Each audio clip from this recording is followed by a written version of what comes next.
Hello and welcome to Business Insight, and of course it is a wonderful day to be on your screen as the year wraps up. This is going to be the very last episode of Business Insight for the year, and of course it's a good time to have an overview basically of how 2023 was in the Nigerian economy, talking about business activities and policies that were enacted in 2023. And we know that 2023 was a very eventful year, with many challenges that came up in the course of the year, talking about policy fluctuations, economic challenges, and of course an interplay of hope and resilience by Nigerians. And some of the key economic events that took place in 2023 included currency redesign, yes, and that's talking about the redesign of the 200, 500, and 1,000 naira note, at the beginning of the year 2023, which brought about a shortage in cash circulation in the nation. And we also have a fuel subsidy removal, of course, with the new administration's emergence. It came with lots of policy changes, and the full subsidy removal was one of such changes, and that's in a way threw Nigerians off balance, and of course that had an effect on businesses in Nigeria. Then we also have our exchange rate, that was also a very big challenge, and then global uncertainties like the war in Ukraine and Israeli and Hamas war. So these are some of the issues some of the events we saw that took place in 2023, which had an effect on the Nigerian economy. Today in the studio with us, we have Mr. Ben Nnamdi Okorie, and he is a chartered accountant and the founder and CEO of Najem Business Solutions. He's right here in the studio with us to discuss this topic. Welcome to the show, Mr. Ben. Thank you, Adesola. All right, so now, how would you rate the Nigerian economy in 2023? To rate the Nigerian economy in 2023 is to review what has happened in the Nigerian business environment and the economy as a whole. I would like to start by looking at the macro economy. The macro economy are like the big pillars that sets up the infrastructure that hold Nigeria as a country. The first one you rightly mentioned is the exchange rate. But if you want to take it chronologically, let's start from January 2023 because it's the last episode, right? January 2023, Nigerians were faced with cash crunch, right? People had money in their bank, but they didn't have access to those funds. And we saw POS prices triple. If you walk to your nearby POS agent, you could get 10,000 for as high as 1,000 naira, 2,000 naira at the peak of the cash scarcity. And because people now had to switch their focus to electronic channels, you saw that banks' electronic channels were overwhelmed, and the failed transactions increased across all the major players within the banking industry. That created opportunity for fintechs to take advantage for those that were able to do seamless transactions. Fast forward from the cash crunch, we went into the electioneering period, right? We conducted both the presidential and primary elections.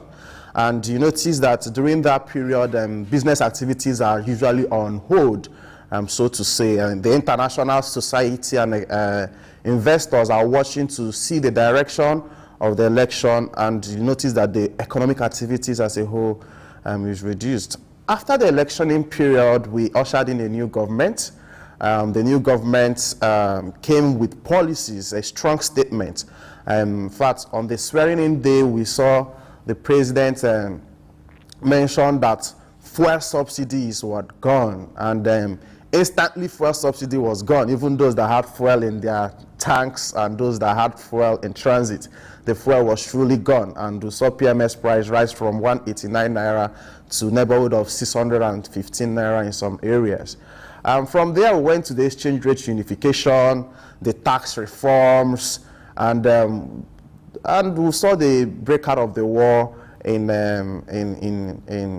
Ukraine, Russia, Israel and Palestine, even though some want to narrow it down to Hamas. And again, towards the end of the year, we are seeing another cycle. We usually see fuel scarcity and again, naira scarcity rebounding in the Nigeria economy. So how has the economy fared? For the average man, he has not thrived. For the businessman, he has not thrived. But like they say, in every challenge, there are usually opportunity for some people. And we are here to talk about those challenges and opportunities. Okay, now let's narrow it down to the currency redesign. You know, that was, in fact, that was an event that threw Nigerians off balance completely. Now, there are still talks about, you know, that's still happening even in 2024. But how would you say, you know, how would you advise that this transition happens? You know, does it, just so we don't, you know, have a repeat of what happened in 2023, how do we transition from the old currency note, you know, to the new one easily in 2024? Thank you. Before we talk about the transitioning, let's even understand the rationale behind having a currency redesign and why do countries go for currency redesign. The major reason for currency redesign is to protect the value of one's currency from counterfeits and also to protect the value of the currency. If you notice what happened when we tried to, the SY CBN governor tried to force the December deadline for the currency redesign. A lot of politicians revolted. In fact, they went to the courts, Supreme Court and all that. And you notice that, why are they revolting? If a currency is redesigned, it means you have a limited time to deposit your old currency in the bank. Otherwise, that old currency ceases to be a legal tender. And all the people that had counterfeits mechanisms or systems for producing the old notes are not able to also get the new mechanism quickly to counterfeit that new currency. And it also comes with enhanced security features, right? So all those things are the reason why you want to change the value, your currency notes. And if you look at advanced countries like the US, they usually change the currency, face of their currency, like maybe once every 10 years. Nigeria's currency is overdue. But the truth is that when the new Naira notes were released, we saw that it was easily counterfeited in the open market. In fact, there was a trending video of one man that was able to locally produce those notes.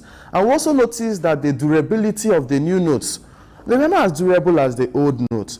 So all those things compounded to the acceptability of the notes. Again, the quantity in circulation was also not as much as what we had before. Nigeria before had about 3 trillion Naira notes in circulation. And the SYCBN governor was trying to kill two birds at the same time, which in my opinion is not the best approach. We should have taken it one step at a time. Either you are doing currency redesign or you are reducing the cash in circulation. So he was trying to do the two at the same time, and that created the bit of chaos that we saw in the society. So going to your question, Adesuwa, on the best approach, is one policy at a time. And the truth is that there are lags between policy implementation and the value you get from the policy. So government should have taken it one step at a time. Let's do the currency redesign, maintain the amount of currency in circulation. Even to today, they've been trying to gradually reduce or remove the amount of money in circulation, but it has been counterproductive, and the reason is very simple. If you look at the total value of customers' deposits, total value of customers' deposits in their accounts across Nigeria, it has increased. And why has it increased? Simply is because of inflation, which means the money in circulation should also mirror that increment so that you don't have a scarcity. But what you see happening is people are borrowing more, so consumer lending has increased. That means people have more money in their accounts, but they don't have the commensurate growth in the cash in circulation to mirror that growth. And that is why we are seeing scarcity abound in December period. And because of the experience people had this same period last year, people are now hoarding the currency or speculating on the currency because they don't want to pass through all those stress of buying 10,000 for 2,000. So the problem is now compounded with speculation. It's compounded with increase in consumer lending, which translates to increase in depositors' funds. So government needs to tackle all those things one after the other. For you to tackle speculation, it's very simple. It's all about transparency and communication. Government should be able to communicate, this is what we are doing, and don't allow people to filter information from unofficial channels. In terms of currency in circulation, government should actually be monitoring the trend of consumer lending, monitor the trend for depositors' fund, and know that when there is a growth, I should be able to match it, knowing fully well that Nigeria is still cash-dependent society, even in the urban areas. So those are the things I think government should put in place to allow for a smooth transition. And the transition, even though they've given it time, but there should be milestones. When I say milestones, so for example, you want to go from a 3 trillion cash economy to maybe a 2 trillion cash economy, a 1 trillion cash economy. You should be able to set milestone that by January, I should be able to remove maybe 100 billion from circulation. You remove it, you watch the markets, you watch the economy and see how they've reacted to that adjustment. When they've reacted, you now monitor before you now do another milestone. You don't just leave it running to year end and in December you are trying to, no, it doesn't work that way. Very well, thank you very much, Mr. Ben. Now let's look at fuel subsidy removal, or do I say partial removal of subsidy. How do you think the new administration could have, because you know they just came into power and then the first thing done was the removal of subsidy, and this of course threw Nigerians yet again into some kind of quagmire basically. Now, how would you say the government should have enacted this policy better, to have reduced this adverse effect on Nigerians? Okay, on first subsidy removal, I'll first of all start looking at it from a regional perspective, the African region, and to the world, and back to Nigeria. Today, even with the, like you mentioned, partial first subsidy removal, Nigeria is one of the countries where you have the cheapest price of PMS. PMS is petroleum motor spirit. That's what you popularly call your fuel or petrol, right? Nigeria has the cheapest, even at 586 naira, which is what NNPCL is selling their PMS. The truth is that when government removed fuel subsidy, a large chunk of money was saved. And whether it's real money or money we would have borrowed, we don't know for certain. Again, communication and transparency.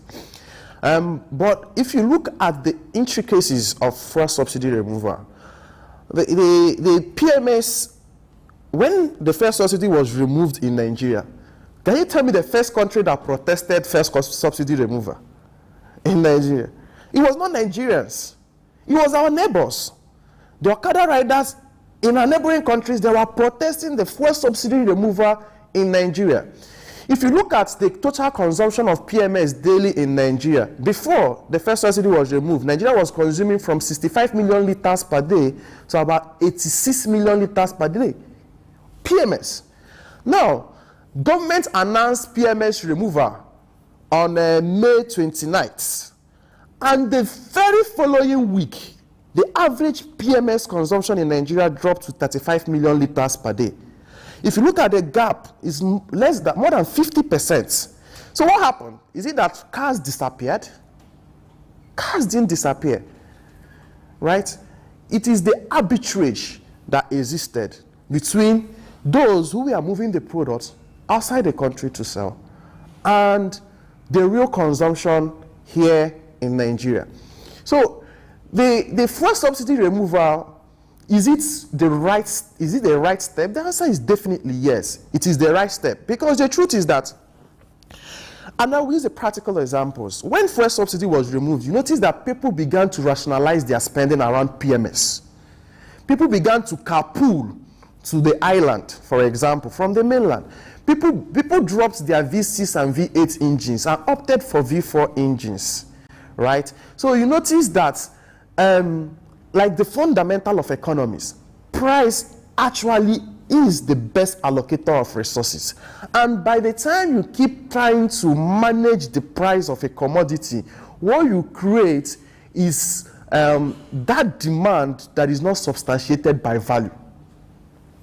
Now, when government decided to remove PMS subsidy, are there better ways we would have done it? Yes, the answer is yes, because there are alternatives to fuel. There are alternatives to PMS, for example. If you take, the last time I was in Ghana, take a travel to anywhere in Ghana, the amount of electric cars you see on the road is what? Is high. But why is the electric car industry not thriving in Nigeria? Because PMS is subsidized. It's not allowing those competition to come in. Because the man that is buying an electric car is calculating, if I spend 30 to 50 million naira to buy a Tesla, for example, and the same, comfort or quality of car, I can get it for a Toyota at 15 million and buy PMS 185. It makes sense I go for the fuel combustion engine. But if the fuel PMS price is actually the real price that people are paying for it allows for competition from electric vehicles. It allows for competition from CNG vehicles. And you see that the economy is growing more. Though the things government could have done differently, in my opinion, is to make those alternatives first available. So do we have today retail stations that can charge electric vehicles? Before the subsidy removal, the answer was no. But today, if you go to Ajolo Odeku, you will see an electric vehicle charging station. Today, along major expresses, you will see CNG refueling centers. You see people actually investing in CNG post what? The removal of PMS subsidy. So those incentives to have invested in those alternatives to PMS should be there first. The alternative to transportation as it affects the ordinary Nigerian should be there first. So you are talking of the train network. They are not there. Lagos State government commendably is trying to do something around train, trying to do something around BRT. Those initiatives should be replicated in almost all the states before you begin to talk about PMS removal. Because if you have that, for example, you can subsidize, you can control. Commendably, the government did something this December to say, oh, my transportation costs, wherever you are going, will reduce it by 70% for interstate travels. And they chose some of the major transporters to, offer that particular service. Those kind of things should have been in place before fuel subsidy was removed. So that will cushion the effect on the ordinary Nigerian. And that will cushion the effect on the businesses operating in Nigeria. Okay. So now, are you saying that this should be a measure? Like, should government now, reenact this policy as an alternative means, to ensure that more people look into these other areas of energy generation instead of depending on PMS? So government, has a policy, the decade of gas. They have the policy on transition 2060, energy transition 2060. The truth is that these policies are there, but do they have the financial backing for the implementation? That is the real honors. Now we are seeing increased encouragement. Recently, government removed the VAT on diesel importation. So you notice that those policies should be there. They should be there. So you begin to see what are the incentives I'm going to give people that are going to import CNG conversion kits, for example. How do I support people that are willing to import electric vehicles? How am I going to support entrepreneurs that are going to develop stations to charge these electric vehicles? How am I going to support workshops that will maintain these electric vehicles? How do I enter into partnerships with the likes of Innocent and GAC Motors to begin the manufacture of the coupling of electric vehicles here in Nigeria, rather than importation? So those things should be there. The policies to support activities around these areas should be in place first before we talk about fuel subsidy removal. But is Nigeria due for fuel subsidy removal? Nigeria is definitely due for fuel subsidy removal. Okay, you just mentioned, the government should look inwards in ensuring that all of this is put in place. But do you think we have the required manpower for the implementation of, alternative energy sources in Nigeria? Because we know that the government has been doing its best to ensure that we bring in more investors to come invest in different sectors in the nation. Do you think that Nigeria is ready to actually go this route of a different energy generation mode, basically? Okay, so for me to answer that question, I will take it from the sub-Saharan view. If you go to South Africa today, what do you think the major source of energy consumption in South Africa is? It will shock you. Coal. It's not even PMS. Our neighbors, Ghana, have a balanced divide between PMS, coal, and electric vehicles, and gas as well. So now, coming back to Nigeria, and this is all of us African, why do you think Nigeria consumes 90% of the energy consumed in Nigeria is actually fossil fuels? So why do you think Nigerians consume that much? It is decades and decades of PMS subsidy. By the time you put the actual price of a commodity to it, it is only people that can afford it that will buy it. Now, if you look at acceptability of alternative sources of energy, it boils down to the resources people have. If I have a stove in my house and I have a gas cooker in my house, and I look at which one is more affordable to me, I go for the more affordable option. I will take you back to Nigeria of 10 years ago when government was subsidizing kerosene. What do you see in most houses? Kerosene stoves, kerosene lamps. Today, go to those same houses, even in the rural areas, you will hardly find a kerosene stove. You will hardly find a kerosene lamp. But when government was subsidizing it, it was the order of the day in almost every home. So why do we think Nigeria is so dependent on PMS today? It's because of the subsidy on PMS. And today, there is no product or commodity that, if it's not managed, that the price doesn't fluctuate every day. But we've seen PMS prices held for, quite stable for a long period of time. That should indicate something, that some form of management is still happening within that space. All right. Thank you so very much, Mr. Ben. We will go on a short break now, and when we return, the conversation continues. Stay with us, please. My name is Dr. Agility Obi. My name is Etemere Glover. Naomi. Well done, and shout out to Souq News. Shout out to Souq News. I want to encourage everyone to keep watching Souq News. Shout out to Souq News, and yes, tune into them. Keep watching Souq News. They are one in town. Hey, we're watching Souq News. Keep watching Souq News. Keep watching Souq News. Catch them on YouTube and all social media channels. Hey, my name is Frank Edowo, and I'm imploring you. No, forget that. I am forcing you, coercing you to always stay tuned to Souq News for your news requirements.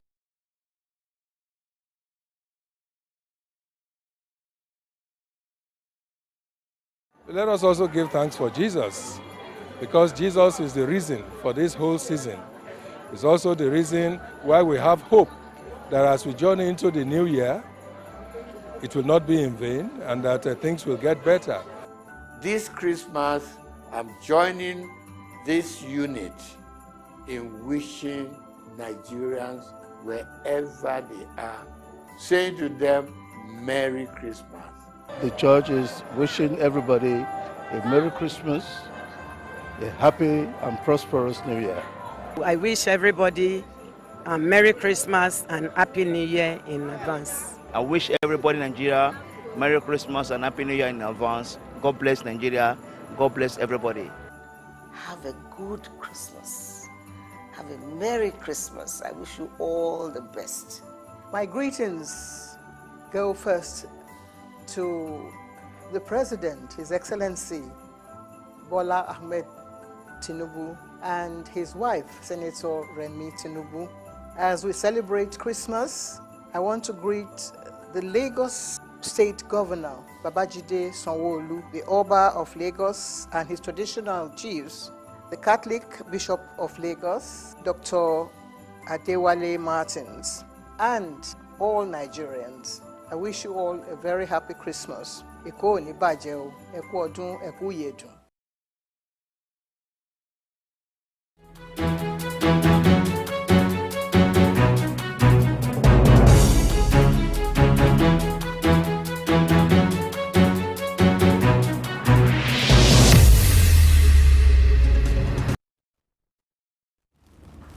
Welcome back. You're still watching Business Insight, and we're discussing business activities and policies enacted in 2023 here in Nigeria. And we still have our guest, Mr. Ben Nnamdi Okorie, and he's a chartered accountant as well as the founder and CEO of Nagem Business Solutions. Now, Mr. Ben, of course, still in light of the fuel removal, fuel subsidy removal, government, due to the issues that, came about due to this removal, there was a whole lot of challenges, and then government had to, disburse some kind of palliative, to affected individuals and, individuals basically. So now, how would you say that has really helped? Has that done anything to actually, help Nigerians in this situation, or was it just a futile effort? Kadiswa, I'll ask this question back to you. Have you received any money from any government into your bank account since the funds were disbursed?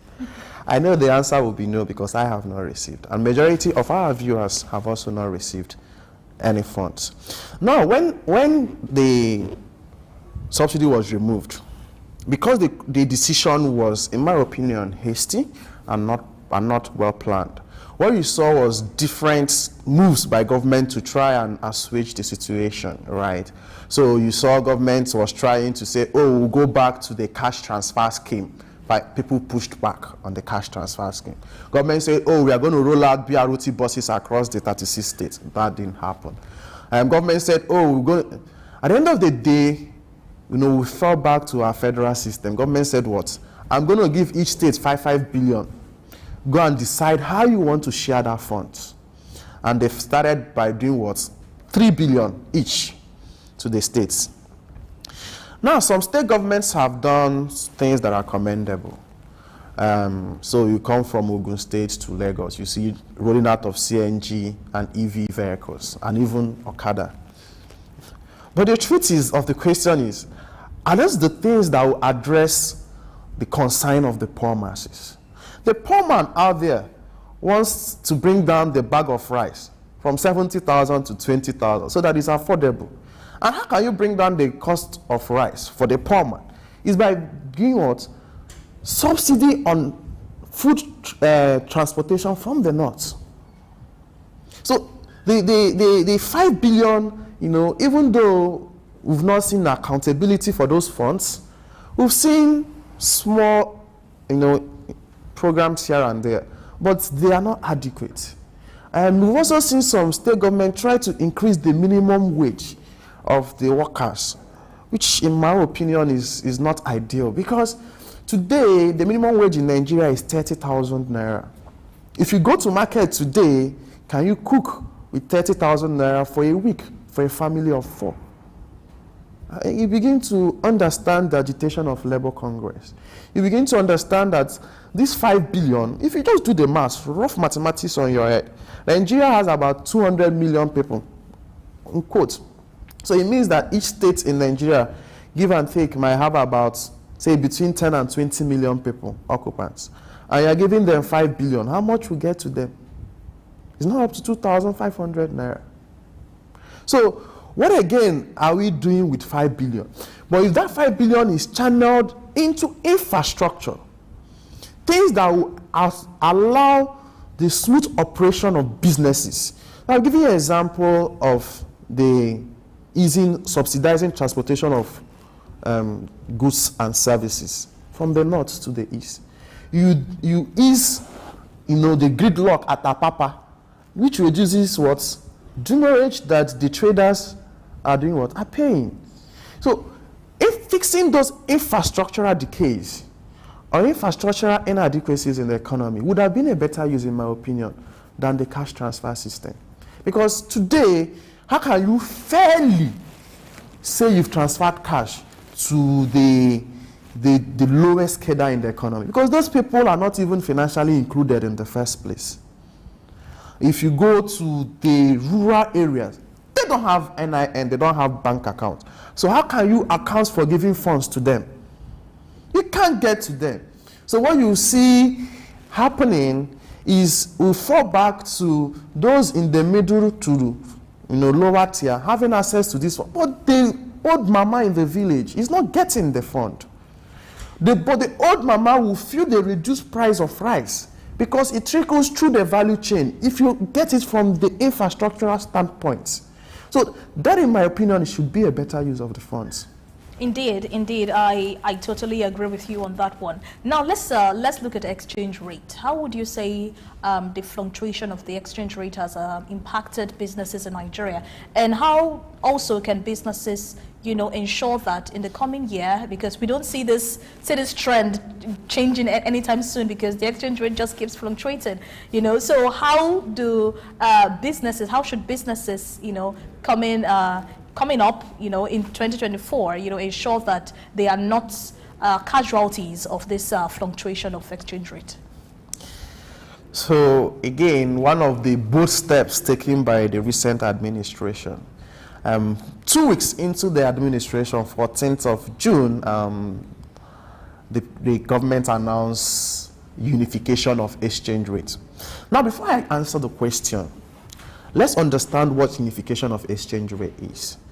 Prior to now, there are different markets. Market is where you are able to access this foreign exchange, right? They are the official markets where you access foreign exchange. And there is the parallel market, which is what we popularly call P2P market, where you can also access the exchange rate. This exchange rate regime has gone through several regimes, from the days of the whole Dutch sales system to retail Dutch sales system to I&E windows. Now we are in the NAFEN windows.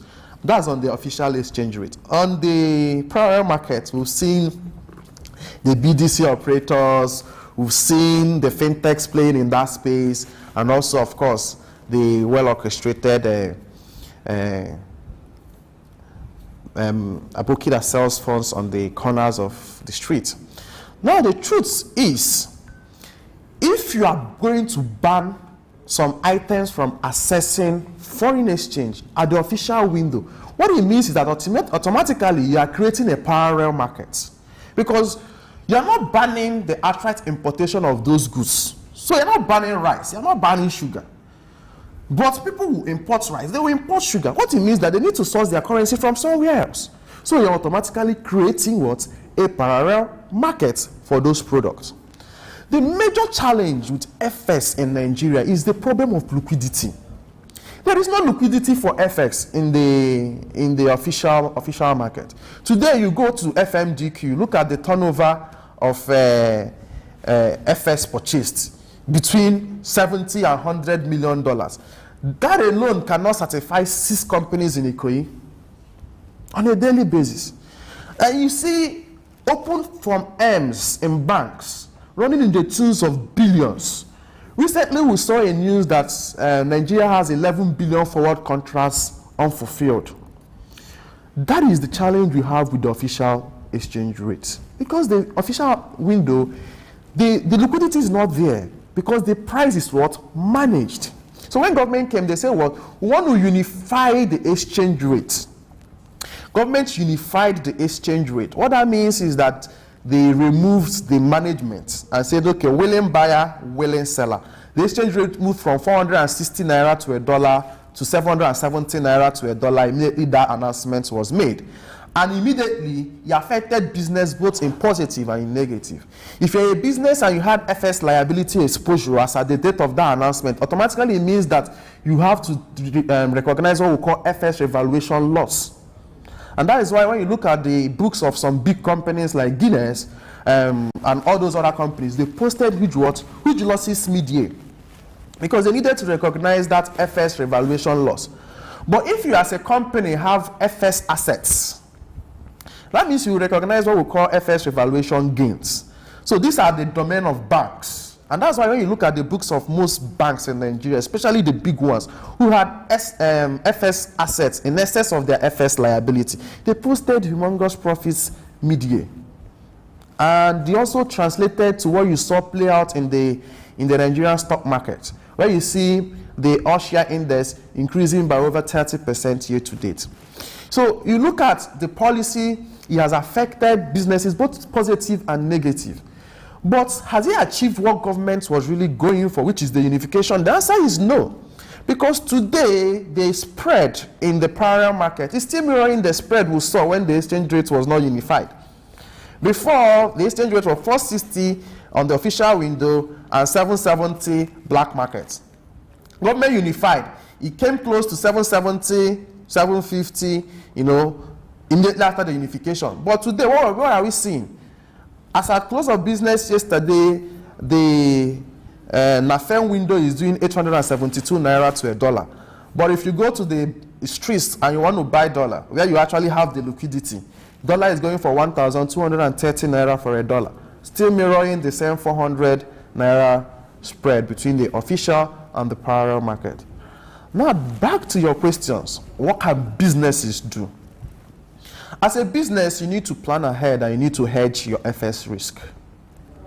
So, again, there are several hedging techniques that businesses can adopt, from forward contracts to future contracts. So what does a forward contract really mean? Forward contract means that you are taking a position on the exchange rate you want to use in a short period of while, similar to a future contract. There are also several other hedging techniques that companies can use. You can decide to exit your dollar position ab initio and stay on naira. And those are the practical things that work in the Nigerian economy. Okay.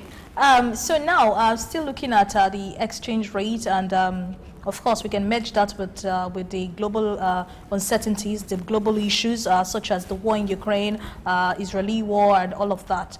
Now, how would you, advise businesses to thrive despite all of this? How did businesses actually do despite all of these challenges in 2023, and what can they do differently in 2024 to ensure that all these uncertain challenges globally, don't have an adverse effect on their businesses? To be honest, it's been tough on businesses in Nigeria, especially businesses that have to import their raw materials for manufacturing. And I will explain the challenges that they are facing. The first challenge they are facing is in sourcing their dollar. These businesses have what we call opportunity cost of fund. They have to certify that. They have to source dollar, import, and there is a conversion cycle before they get back their money. Now, if your raw material has moved against you, that is, so for example, you are buying, say, a telephone outside the country.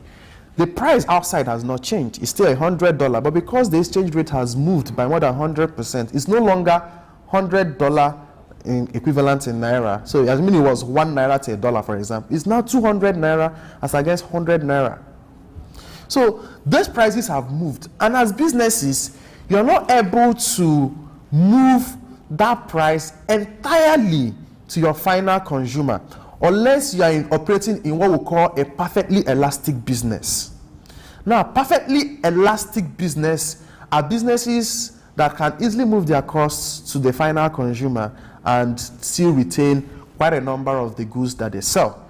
So if you look at what is playing out in pharmaceutical industry, because that is an example of an industry in a fairly perfectly elastic environment, you see that prices of drugs have done what? They have moved, and people are complaining. But other businesses that are also important are facing the same challenge. But the problem is that they are not operating in a perfectly elastic system, which means they can't move all their prices. So what do? They need to now thin out their margin. And that is meaning that what? It's not what? Sustainable. And you've seen quite a number of businesses leave what? The country. So you've seen heavyweights roll their bags, pack, and leave the country. Some are changing their operating models for the country, especially the manufacturing industry. It's hitting them really hard. And government needs to come in and assuage the situation. Now, if you look at the war in Russia and Ukraine, let me start with that one. The war in Russia and Ukraine had high impacts on almost all the economies in the world. And why? Because Russia is one of the major exporters of energy to Europe, which means once energy was disrupted in Europe, all the manufacturing firms there now began to ration what? Energy usage, and which means they had what? Product scarcity, and it affected what? They disrupted the supply chain, and they affected across all Africa. Now, people will ask, why didn't we have seemingly the same effects when Israel, and Hamas began to war? The truth is that as individuals, we grow and we learn to live with the situation. So companies have learned to live with what? Energy scarcity. So we are not feeling as much impact as it felt the first time that it happened. Okay, so now, of course, the Nigerian government is still seeking more investors to come into Nigeria. Do you think we have everything in place? Do you think we have the right policies, to ensure that the Nigerian environment is conducive for international businesses? Do you think that is something the government should look into? So I'll answer that question from two angles. Again, do we have the right environment for businesses to thrive? The answer is no, actually. But as businessmen, it is when you see challenges that you see what? Opportunities. It is in solving problems that we create wealth. The richest people today are people that solved problems, right? So that challenge exposes Nigeria as a market for foreign investors. You can't take away the fact that Nigeria is the most populous African country. Nigeria has a ready market of 200 million people. If you look at the individual millionaires in Nigeria, Nigeria has one of the highest counts in the whole of Africa. Yeah, we have extreme poverty, but we also have a lot of people living in urban areas. That market is available and is attractive for Nigeria. We need to put the right policies in place. Let me explain one of the reasons why foreign investors are jittery, because I happened to be in a panel conversation with some of the foreign investors that came to talk to businesses immediately after the policies of the new government was enacted. And one of the major concerns that they have is repatriation of funds. Repatriation of funds. Today, you want to bring in your fund, you must bring in your fund through official exchange rate. But if you want to take out your fund, if you don't want to waste time in getting your funds back to your home country, you have to also go through the official, but there is no liquidity in that official exchange window, and they can't get their funds back. And most of these people have commitments to their investors. Don't forget that these are joint ventures and angel investors, that they have commitments they need to pay. But they have made money in your country, but they cannot take that money back or out of your country. And that is what you see play out in the airline industry. A lot of money there, but they can't take their money home. And that is what Saudi Arabia and Nigeria are trying to agree on. How do we get back those funds that are trapped in your country? So if we can solve that problem, all these challenges of insecurity, challenges of poverty, those are opportunities that people need to solve. The person that is able to solve the insecurity problem in Nigeria will become the next billionaire. And that is the truth. And the people, foreign investors, are thinking in that line. They are auditioning, they're auditioning fintechs that can even provide security for agricultural produce. So people are willing to solve the problem. The major problem we need to tackle is repatriation of funds. And when we're able to get that right, forget the other problems, people will bring their money to invest, even if the environment is not conducive. Because why? In what challenges lie what? Opportunities. Thank All you. right. Now, Mr. Ben, let's look at, okay, just giving us your final thoughts on the topic, but you can match that with this topic, with this question as well. Now, how would you say Nigerian businesses can adopt artificial intelligence to ensure that they thrive despite all the political and economic challenges they experience? Just let's have that, you know, alongside your final thoughts before we round off the show. Artificial intelligence, Internet of Things, big data, they've come to stay. They've come to be within the industry. But the truth is Nigerian markets really ripe for the use of artificial intelligence? That is a question we are yet to see the answer to. In the short term, the answer might be no. In the long run, the answer might be yes. The truth is that we've seen it play out in the financial services industry. And I'll give you an example. Prior to now, before you can access loans from bank, even consumer loans, if you're able to get it in 2 weeks, you know that it was fast. But with the advent of artificial intelligence, big data analytics, and digitization in general, you notice that in 2 hours, even in 10-15 minutes, you can get micro loans from financial tech companies. And companies can actually use or leverage this artificial intelligence in understanding their consumer pattern. Today, people say, if I think of a product in my heart, across all my social media, it keeps popping up. What do we see play out? Is artificial intelligence. And companies in Nigeria can do what? Actually leverage it. For example, a supermarket that is able to intelligently understand the products its customers is picking can suggest products on the customer's checkouts. So if someone is picking diaper, you can also know this person will need baby milk. And you can suggest, oh man, do you want to buy baby milk? And you see you increase your sales. And it cuts across different, I can continue to give you an example of its application in different sectors. But it doesn't come cheap. So are we really ripe for those kind of investments? The truth is that the heavyweights in Nigeria will keep taking advantage of it, while the medium and small scale will always play a catch-up. Thank you.